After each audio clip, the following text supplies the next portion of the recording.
On the 13th anniversary of 9/11, 19-year-old Mohammed Hamza Khan sent an email to the U.S. State Department inquiring about the application he had made for a passport, which had still not arrived.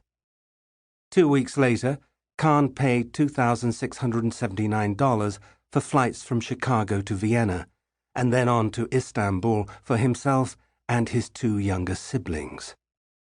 He had planned meticulously, saving up the money for the tickets while working at a local big-box home supply store, assembling tourist visas for Turkey, and packing sleeping bags and clothes for the trip.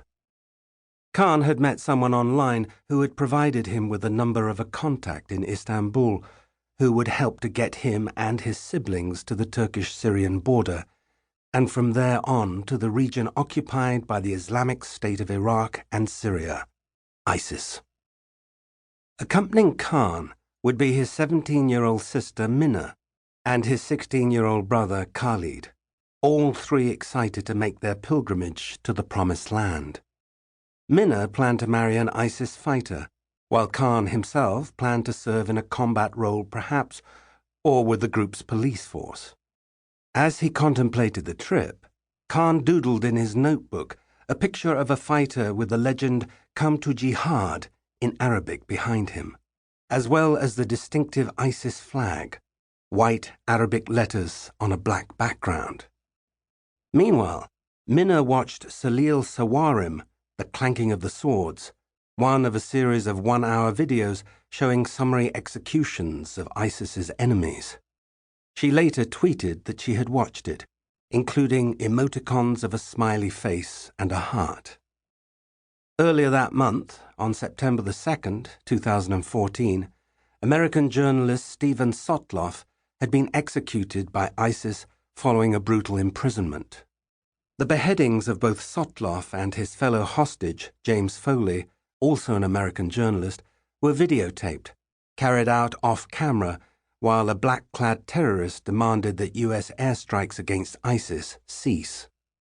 In an unmistakable London accent, the terrorist addressed President Barack Obama, promising that, just as your missiles continue to strike our people, our knife will continue to strike the necks of your people. According to a Wall Street Journal NBC poll, the executions were the most widely followed news story of the past 5 years in the United States, provoking widespread outrage. Yet even as the story developed, the 3 American teenagers living in suburban Chicago were finalizing their plans to join what they saw as the perfect Islamic State.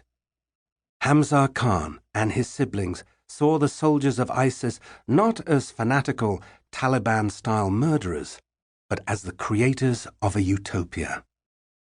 Khan, who had been 6 at the time of the 9/11 attacks, wrote a 3-page letter to his parents explaining why he was leaving Chicago.